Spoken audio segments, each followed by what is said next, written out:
Everyone, இன்றைக்கி நம்ம channel எதை பற்றி பார்க்க போகிறோம் வந்து பார்த்தீங்கன்னா 12th இங்கிலீஷ் யூனிட் 6 சப்ளிமெண்ட்ரி தாங்க பார்க்க போகிறோம். டைட்டில் ஆஃப் த ஸ்டோரி என்னென்னு வந்து பார்த்தீங்கன்னா ரிமெம்பர் சீசர். யார் எழுதுனானா கார்டன் டேவியாட்ன்றவர் தான் எழுதியிருக்காரு. ஸோ இந்த ஸ்டோரியோட மெயின் தீம் என்னென்னு வந்து பார்த்தீங்கன்னா ஆப்ஸ் அண்ட் மைனஸ் தாங்க மெயின் தீம். ஸோ இதில் வர மெயின் கேரக்டர் யாருன்னு வந்து பார்த்தீங்கன்னா லார்ட் வெஸ்டன் அப்படின்றவர் தான் மெயினான கேரக்டர். ஸோ இவர் தான் இந்த ஸ்டோரியோட ப்ரொட்டகானிஸ்ட், அதாவது ஹீரோ. ஸோ இவர் வந்து யாருன்னு வந்து பார்த்தீங்கன்னா இங்கிலாண்டில் ஜட்ஜாக இருக்கார் இவர். ஸோ அதுக்கப்புறம் இன்னொரு முக்கியமான கேரக்டர் யாருன்னு வந்து பார்த்தீங்கன்னா சீசர் அப்படின்றவர் தான் இன்னொரு முக்கியமான கேரக்டர்.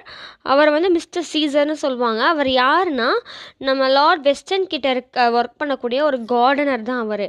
ஓகே, நம்ம இப்போ ஸ்டோரிக்குள்ளே போகலாம். ஸோ இந்த ஸ்டோரியில் வந்து பார்த்தீங்கன்னா லார்ட் வெஸ்டன் ஒரு ஜட்ஜுன்னு சொன்னேன் இல்லையா. ஸோ அவர் ஜட்ஜாக இருக்கிறதுனாலேயும் ஸோ நிறைய விதமான எதிரிகள் வந்துட்டு அவங்களுக்கு இருக்க வாய்ப்பு இருக்குது, கரெக்டாக. ஸோ அது எல்லாமே ஆல்ரெடி அவருக்குள்ளே ஒரு பயமாக இருந்துகிட்ருக்கு. ஸோ அப்படி தான் ஒரு நாள் வந்து என்னென்னா அவர் பாக்கெட்டுக்குள்ளே கையை விட்டு எடுக்கும்போதில் ஏதோ ஒரு சிட் கிடைக்குது.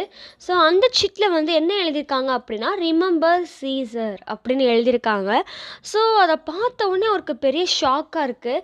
என்ன ஷாக்குன்னு வந்து பார்த்தீங்கன்னா கொஞ்சம் நேரத்துக்கு முன்னாடி தான், அவர் அந்த சிட் எடுக்கிறதுக்கு முன்னாடி தான் அவரோட ஃப்ரெண்டு ஒருத்தர் வந்து சொல்லியிருப்பார், இன்றைக்கி March 15, இன்றைக்கி என்ன நாள்னு வந்து பார்த்தீங்கன்னா சீசரை வந்துட்டு கொன்ன நாள். ஜூலியஸ் சீசர் தெரியும்ல, நம்ம எல்லாம் 12th படிச்சிருப்போம்.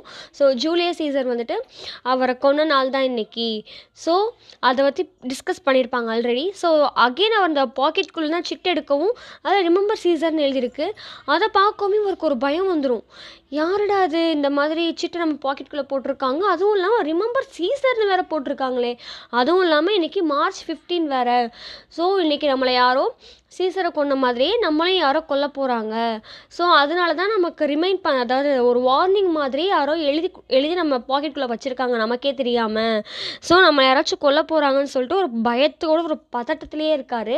ஸோ அப்படி அந்த பதட்டத்தில் என்னென்னலாம் பண்ணுறாருன்னு வந்து பார்த்தீங்கன்னா அவர் அந்த நாள் முழுக்க வெளியே எங்கேயும் போகாமல் வீட்டுக்குள்ளேயே இருக்கார். அது மட்டும் இல்லாமல் அவர் வீட்டில் இருக்கக்கூடிய விண்டோஸாக இருக்கட்டும், டோர்ஸாக இருக்கட்டும், எல்லாத்தையும் மூடி வச்சுட்டு வீட்டுக்குள்ளேயே இருக்கார். யாரும் என்னை பார்க்க வராதீங்க, ஸோ யாராச்சும் என்னை பார்க்க வந்தாலுமே யாருன்னு சொல்லிட்டு செக் பண்ணிவிட்டு அதுக்கப்புறம் உள்ளே அனுப்புங்க அப்படின்ற மாதிரி சொல்லிடுறாரு. ஸோ அன்றைக்கி முழுக்க தன்னை யாரோ கொல்ல போகிறாருன்னு நினச்சி தனியாக வீட்டுக்குள்ளே ஒரு ரூம்குள்ளேயே முடங்கி இருக்கார் நம்மளோட லார்ட் வெஸ்டன். ஸோ அப்போ தான் திடீர்னு என்ன ஆகுதுன்னா யாரோ ஒருத்தவங்க வந்துட்டு வீட்டோட டோர் பெல்லை யாரோ அழுத்துகிற மாதிரி ஒரு ராக் பண்ணுற மாதிரி ஒரு சவுண்ட் கேட்குது. ஸோ அது யாருன்னு வந்துட்டு டோரை ஓப்பன் பண்ணி பார்த்தா மிஸ்டர் சீசர் வந்து நிற்கிறாரு.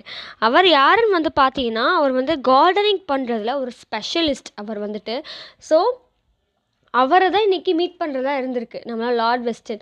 ஸோ அதை மறக்காமல் இருக்கணுன்றதுக்காக தான் லார்ட் வெஸ்டனே அவரோட கையால் ரிமெம்பர் சீசர்னு அந்த பேப்பரில் எழுதி அவர் பாக்கெட்டுக்குள்ளே வச்சுருந்துருப்பார். பட் ஆனால் ஏதோ ஒரு பதட்டத்தில் பயத்தில் வந்துட்டு அதை தப்பாக அண்டர்ஸ்டாண்ட் பண்ணி தன்னை யாரோ கொல்ல வராங்கன்னு நினச்சி பயந்து இவ்வளோ வேலையும் பார்த்துட்ருப்பார். கடைசி அதை பார்த்தா யாருன்னா வேறு யாரும் இல்லை, ஒரு கார்டனர். ஸோ நம்மளோட லார்ட் வெஸ்டன் கிட்ட வந்துட்டு ஸோ கார்டனிங் சம்மந்தமாக டிஸ்கஸ் பண்ணுறதுக்காக நம்ம லார்ட் வெஸ்டன் தான் வரவே சொல்லியிருப்பார். ஸோ அட் த எண்டில் வந்துட்டு அதை நினச்சி அவருக்கே ஒரு ஃபன்னியான மொமெண்ட்டாக வந்து முடிஞ்சிட்ருக்கும். ஸோ இதுதாங்க இந்த ஸ்டோரி.